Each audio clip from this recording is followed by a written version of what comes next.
Définir une quantité de protéines à ingérer par jour et une qualité de cette dernière ont des conséquences importantes au-delà de l'aspect purement physiologique. C'est sur cette base que sont faites les estimations des besoins en protéines pour la population mondiale, et ces estimations peuvent varier de plusieurs milliers de tonnes. Nous allons voir dans cette vidéo comment on qualifie la quantité et la qualité des protéines et acides aminés. La nutrition, c'est complexe. Il ne suffit pas d'absorber les nutriments un à un. Car dans la vraie vie, nous ne mangeons pas des acides aminés, mais des protéines. Deuxième fait, toutes les protéines ne se valent pas sur le plan nutritionnel. Et enfin, nous mangeons des aliments. Et un aliment, c'est certes une quantité de protéines, mais qui peut être très variable, et c'est aussi quelques autres nutriments qui peuvent être bénéfiques ou pas, et quand ils ne sont pas bénéfiques, on appelle ça des antinutriments. La part de protéines dans notre apport calorique devrait être de 10 à 15%. 10% de protéines pour une ration qui serait de fait plus riche en glucides et lipides, et puis 18% de protéines pour une ration plutôt destinée aux femmes enceintes, aux enfants en forte croissance, aux sportifs qui ont besoin donc d'accroître la masse musculaire. Quelle est la quantité de protéines pour être et rester en bonne santé tout au long de la vie? La question est difficile. Régulièrement, la FAO, c'est-à-dire l'Organisation des Nations Unies pour l'alimentation et l'agriculture, et l'OMS, l'Organisation mondiale de la santé, revoient leurs recommandations en fonction des avis des experts en nutrition qui affinent leurs données au cours du temps. Les niveaux de sécurité de l'apport en protéines, c'est-à-dire la quantité minimale pour rester en vie, se font par rapport à une protéine standard qui est soit le lait, soit l'œuf. Ainsi, pour l'homme, la recommandation est de 0,57 g par kilo de poids corporel et par jour, et elle est de 0,52 g par kilo de poids corporel et par jour pour la femme. C'est dans un rapport daté de 2007 où la FAO et l'OMS définissent le niveau de sécurité comme étant le plus bas niveau de l'apport en protéines alimentaires qui permettra d'équilibrer les pertes d'azote dans le corps. Ce rapport reconnaît aussi qu'une telle définition ne précise pas nécessairement quel est l'apport optimal pour la santé tout au long de la vie. C'est moins quantifiable et ça nécessiterait des biomarqueurs plus spécifiques et validés. Donc après avoir examiné la base de données pour toutes les relations entre apport en protéines et santé, ce rapport sur les protéines conclut de cette façon: les connaissances actuelles dans la relation entre la consommation et la santé vis-à-vis des protéines est insuffisant, les connaissances sont insuffisantes pour permettre des recommandations claires sur ce que seraient des apports optimaux pour la santé à long terme. Pour nous Français, l'ANSES, l'Agence nationale de sécurité sanitaire de l'alimentation, de l'environnement et du travail, recommande des quantités plus importantes. Nous ne sommes pas au seuil de sécurité, bien au-dessus. Ainsi, pour un adulte avec une activité physique normale, il lui est recommandé de prendre autour de 0,83 g de protéines par kilo de poids corporel et par jour. Pour les nourrissons, les enfants et les adultes, on oscille entre 0,83 et 1,31 g par kilo de poids corporel et par jour en fonction de l'âge. Enfin, pour les femmes enceintes où les besoins en protéines sont plus importants, on recommande par rapport au 0,83 de l'âge adulte un apport de 1 g, 9 g et jusqu'à 28 g de protéines par jour pour les premiers, deuxième et troisième trimestres de la grossesse. Enfin, encore plus précis, pour les femmes allaitantes, on recommande toujours au-delà des 0,83 g classiques pour l'adulte, une supplémentation supérieure de 19 g par jour pendant les 6 premiers mois de lactation. Toujours sur la notion de quelle quantité de protéines par jour est nécessaire, le dernier rapport de la FAO de 2013 lui recommande de traiter les apports en acides aminés comme des nutriments individuels séparés. Ainsi donc, les notions de quantité et de qualité pour la catégorie des protéines sont plus complexes que les notions de sucre simple et sucre complexe. La bonne quantité de protéines, mais carencée en acides aminés essentiels, est à la longue une mauvaise protéine. Ainsi, donc, les experts en nutrition recommandent de regarder au niveau des acides aminés essentiels pris individuellement. Cela, bien sûr, ne simplifie pas les choses, car dans la vie de tous les jours, nous mangeons des aliments avec des protéines et pas une liste d'acides aminés. Nous mangeons des protéines que nous devons digérer et assimiler. Voyons ensemble maintenant quelques rappels sur la digestion des protéines. Nous devons donc digérer les protéines, c'est-à-dire découper la chaîne polypeptidique en unités d'acides aminés ou petits peptides qui seront capables de passer à travers la membrane de l'épithélium intestinal. Ce schéma est proposé dans un rapport de l'OMS et de la FAO. Vous retrouvez ici les pertes directes d'azote une fois la prise alimentaire. Et nous retrouvons également le fait que s'il y a une surconsommation de protéines, celle-ci est directement éliminée sous forme d'urée. Enfin, on constate aussi le pool, comme nous l'avons déjà vu, le pool d'acides aminés qui permet de faire les tissus avec le turnover sur les tissus, et ces tissus riches en protéines étant notre principale réserve en acides aminés. La digestion des protéines est un processus complexe et nous ne faisons pas un cours de physiologie de la digestion. Petit rappel encore ici, la chaîne polypeptidique étant constituée de plusieurs acides aminés, il faut donc plusieurs types d'enzymes pour découper cette chaîne. On distinguera donc les enzymes qui découpent la chaîne par les extrémités, soit amino, soit carboxy. Puis les enzymes qui seront capables de découper la chaîne à l'intérieur de la chaîne d'acides aminés, comme la sérine protéinase, la cystéine protéinase ou encore l'aspartame protéinase, et puis aussi des métalloprotéinases. Suite à l'action de ces différentes enzymes, on va retrouver donc des acides aminés libres ou des petits peptides qui doivent être ensuite absorbés au niveau des vélosités de l'intestin grêle. Un dernier schéma pour résumer le processus complexe de la digestion des protéines. Après la prise alimentaire, les protéines sont partiellement dénaturées et hydrolysées au niveau de l'estomac sous l'action de l'HCl et de la pepsine. Cette pepsine assure en particulier environ 10 à 20% de la digestion des protéines. Ensuite, les étapes se poursuivent au niveau de l'intestin grêle ou du petit intestin avec une série d'enzymes.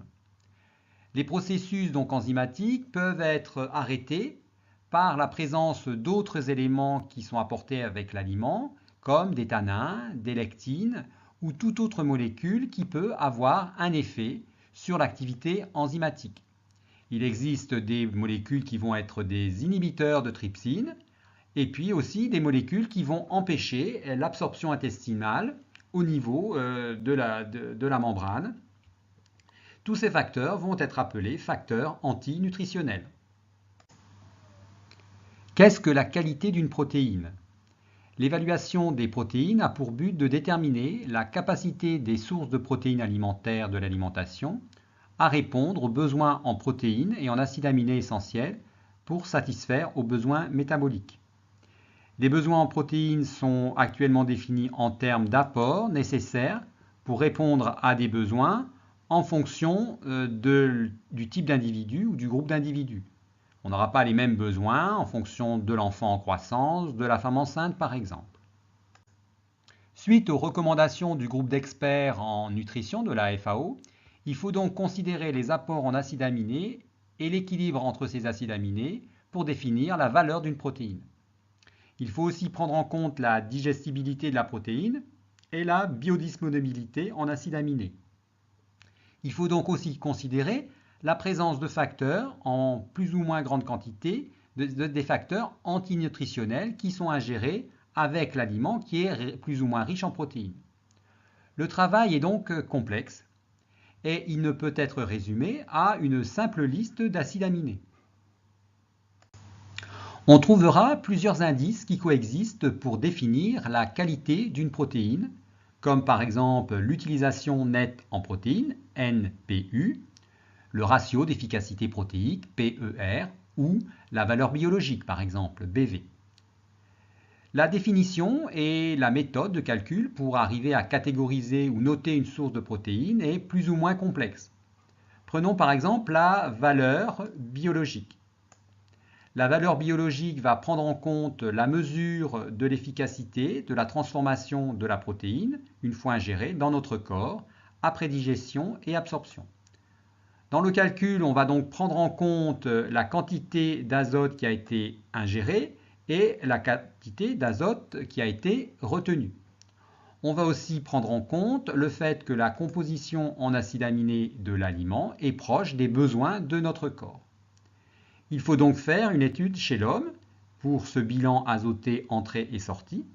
Et oui, nous ne mangerons pas comme le rat, bien que par exemple le PER soit un indice qui soit obtenu avec des études chez le rat. Ainsi, pour les protéines et les sources de protéines ayant la meilleure valeur biologique, eh bien, on va retrouver l'œuf qui va présenter le meilleur score pour cette valeur biologique. Sur cet indice, on va pouvoir faire 3 catégories. Sur le pourcentage des acides aminés essentiels, quand une protéine va contenir les acides aminés essentiels en proportion similaire à celle requise par notre corps, on va dire qu'elle a une haute valeur biologique, c'est la notion de similarité. C'est souvent donc le cas avec les protéines d'origine animale. Puis on va avoir les catégories de valeur biologique moyenne avec presque toutes les acides aminés en bonne quantité, à l'exception d'un acide aminé par exemple, c'est le cas des protéines végétales par exemple. Enfin, quand un ou plusieurs acides aminés essentiels sont présents en faible quantité, la protéine va être considérée comme ayant une faible valeur biologique. Et on va trouver aussi dans cette catégorie des protéines qui peuvent être d'origine animale et des protéines d'origine végétale. La qualité d'une protéine, c'est une notion multifactorielle. Nous venons de voir que la qualité d'une protéine pouvait se définir par exemple par la composition en acides aminés et en acides aminés essentiels par rapport aux besoins d'un individu. Mais il faut aussi prendre en compte la biodisponibilité de ces acides aminés lors de leur absorption et des éléments qui limiteraient justement l'absorption ou les phénomènes de digestion. Et oui, on ne mange pas des acides aminés, on mange rarement des protéines purifiées, donc nous pouvons aussi absorber des éléments dits antinutritionnels. La perte de biodisponibilité est due à la présence de substances interférant soit dans le processus de digestion, c'est-à-dire au niveau de l'hydrolyse enzymatique, soit au niveau de l'absorption intestinale, donc des acides aminés, ou alors de l'utilisation post-absorptive. De nombreux aliments peuvent contenir des niveaux élevés de facteurs antinutritionnels. Ils peuvent être d'origine naturelle, comme les tannins, ou les glycosinates, ou les isothiocyanates, qui sont donc des inhibiteurs de la trypsine. On a aussi des facteurs antinutritionnels qui sont dus aux procédés industriels, par exemple des procédés industriels qui vont fabriquer des acides aminés de type L que l'on ne peut pas assimiler, ou un mélange de type lysinoalanine qui n'est pas absorbable. Enfin, certaines plantes fabriquent des lectines qui sont des inhibiteurs de l'absorption au niveau intestinal. Il faut donc intégrer cette notion pour qualifier la qualité d'une source de protéines. Il faut donc aussi multiplier les analyses et les études nutritionnelles sur l'homme. Pour pouvoir comparer les différentes sources de protéines alimentaires et les qualifier, la FAO et l'OMS se sont mis d'accord sur l'utilisation d'un indice qu'on appelle le PDCAS ou Protein Digestibility Corrected Amino Acid Score, comme méthode pour évaluer la qualité des protéines.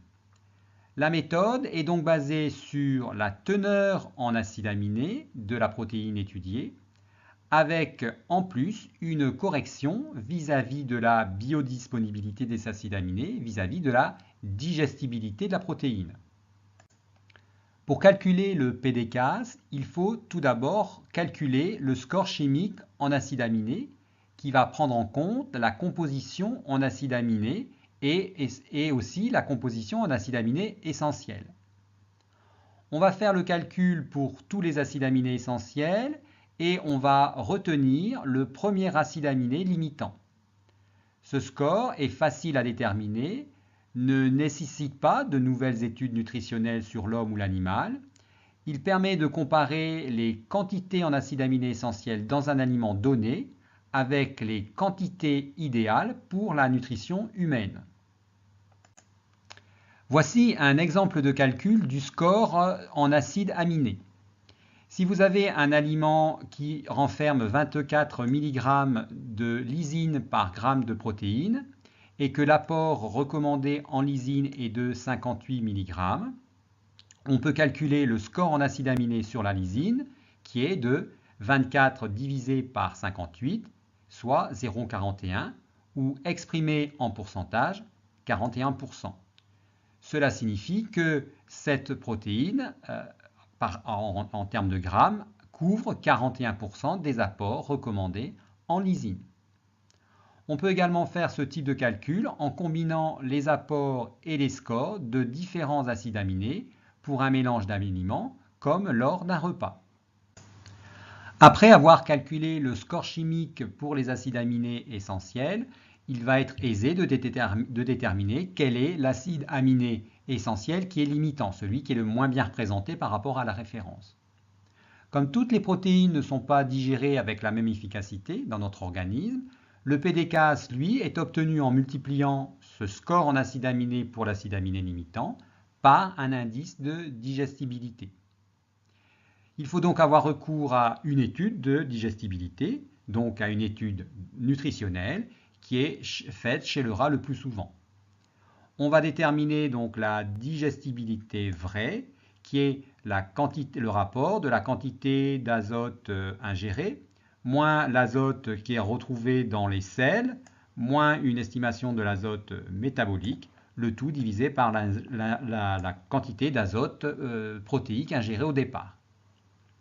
La méthode est complexe et sujette à débat, car une partie des acides aminés peut être absorbée au niveau du côlon ou utilisée par les bactéries. Or, ces acides aminés, qu'on ne retrouve pas dans l'azote des fécès, ne participent pas non plus à la nutrition de l'individu.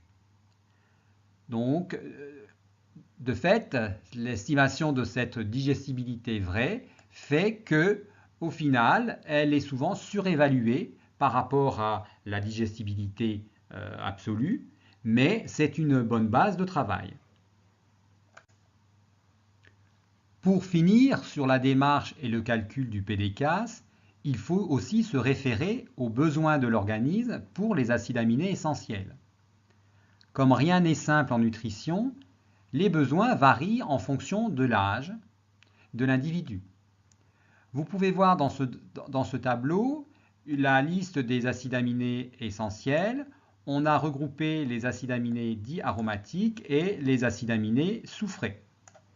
Ici sont indiquées différentes classes d'âge et vous voyez par exemple que les besoins en lysine sont plus importants chez le nourrisson jusqu'à 6 mois qu'à l'âge adulte. De la même façon, pour les acides aminés soufrés, les besoins sont exprimés ici en milligrammes par gramme de protéines, sont plus importants pour le nourrisson que pour l'individu à l'âge adulte. Par la suite du calcul, on va se baser sur les valeurs des enfants dits préscolarisés, c'est-à-dire pour ceux qui ont entre 6 et 3 ans. Cela voudra dire que pour la valeur du profil en acide aminé soufré, on sera autour d'une valeur de 27 mg par gramme pour cet acide aminé, c'est-à-dire méthionine et lysine. Nous allons voir ensemble un exemple de calcul de PDCAS. Attention, un tableau un peu complexe de prime abord, mais rien de bien compliqué. On peut faire un calcul de PDCAS avec les protéines d'un aliment ou bien un mélange. Je vous propose ici un mélange avec 350 g de pain représenté par le blé, avec 13 g de protéines pour 100 g, un peu de pois chiches avec 22 g de protéines pour 100 g, et pour des facilités et des besoins du calcul, nous avons pris du lait en poudre avec 34 g pour 100 g. Ici, nous avons les acides aminés, quelques acides aminés, et on voit que par exemple pour la lysine, le blé a une teneur en milligrammes de lysine par gramme de protéines du blé de 25 mg, alors que pour l'apport en lysine dans la protéine de référence, on attend 58 mg pour le gramme de protéine. Donc le pois chiche est bien représenté et le lait en poudre également. En ce qui concerne les acides aminés soufrés, les SAA, acides aminés soufrés, on voit que, comme nous l'avons déjà vu, que le pois chiche est déficient en méthionine, et donc par rapport à, il couvre tout juste les besoins recommandés, alors qu'on a une richesse plus importante pour le blé et pour le lait en poudre. Comme nous voulons nous intéresser au PDCAS, il nous faut des valeurs de digestibilité. Elles sont représentées ici par les TPD, True Protein Digestibilité. On voit que cette digestibilité est plus importante, est de 0,85 pour le blé et qu'elle est la plus importante pour les protéines de poudre de lait. Maintenant, nous allons voir ce que donne notre mélange quand on mange à la fois le pain, le pois chiche et un peu de lait. Donc, avec mes 350 g de pain, je vais absorber 45,5 g de protéines. Avec mes pois chiches, 33 g de protéines. Et avec mon lait en poudre, enfin mon lait, 17 g de protéines. Ce qui me fera un total de 100 g de protéines pour ce repas. En ce qui concerne la teneur en lysine, en acides aminés soufrés, en tréonine et en tryptophane, je peux faire le même type de calcul, ici exprimé en milligrammes, et j'aurai donc au total 4800 mg de lysine, 2900 mg d'acides aminés soufrés, et ainsi de suite. Si je fais le calcul par rapport à la quantité de protéines absorbées, je peux pouvoir calculer pour l'ensemble du repas les milligrammes par gramme de protéines équivalents, soit 50 pour la lysine, 31 pour les acides aminés soufrés, 35 pour la tréonine et 12 pour le tryptophane. Maintenant, si je mets en rapport ce repas avec la teneur pour chaque acide aminé, je me rends compte que l'acide aminé, pour le score en acide aminé limitant, c'est bien la lysine, puisque mon repas m'apporte en protéines équivalentes 50 mg par gramme de protéines, alors que la recommandation est à 58. Je peux donc calculer pour mon mélange le score en acide aminé, soit 0,86, 1,24, 1,03 et 1,09. On voit bien que c'est donc la lysine qui est l'acide aminé limitant. Et maintenant, si je veux calculer le PDCAS en le corrigeant par la digestibilité, je connais la digestibilité moyenne en faisant donc la moyenne sur l'ensemble de la digestibilité. Et donc, je me retrouve avec mon repas qui ne présente un PDCAS que de 0,73 ou 73%. Donc, j'ai une richesse qui était importante en protéines absorbées, mais je n'ai quand même qu'un PDCAS de 0,73. Dans ce tableau, les aliments d'origine végétale présentent des PDCAS souvent bien faibles par rapport aux protéines de lait et de blanc d'œuf. Protéines de lait et de blanc d'œuf qui sont les protéines de référence pour calculer les valeurs de PDCAS et qui ont des PDCAS égales à 1. En effet, les protéines végétales sont souvent déficientes en un ou deux acides aminés essentiels et ont des digestibilités plus faibles que les protéines animales. En bas du classement, on a les protéines, donc le blé complet, les protéines de blé, avec un PDCAS de 0,4. PDCAS faible dû à une déficience en lysine importante et à une faible digestibilité due au facteur blé complet. Les protéines du blanc d'œuf sont toujours au top niveau avec une valeur de 1. Pour les légumineuses, on voit que ça oscille entre 0,52 et des valeurs à 0,68 comme avec le haricot rouge. Le meilleur score pour les protéines végétales est obtenu avec les protéines isolées du soja. Ces protéines ont un bon profil en acides aminés et une digestibilité proche de 0,80 ou 90%. En comparaison, pour les protéines de graines de soja qui sont cuites entières mais à la vapeur, leur digestibilité n'est-elle que de 65%. Vous remarquerez également que le bœuf a un PDCAS qui n'est pas égal à 1, qui est de 0,92, parce que la digestibilité du muscle de bœuf est moins bonne que les caséines de lait ou les protéines de blanc d'œuf. Pour conclure sur la question relative à la quantité et à la qualité des protéines, on peut retenir les 2-3 choses suivantes.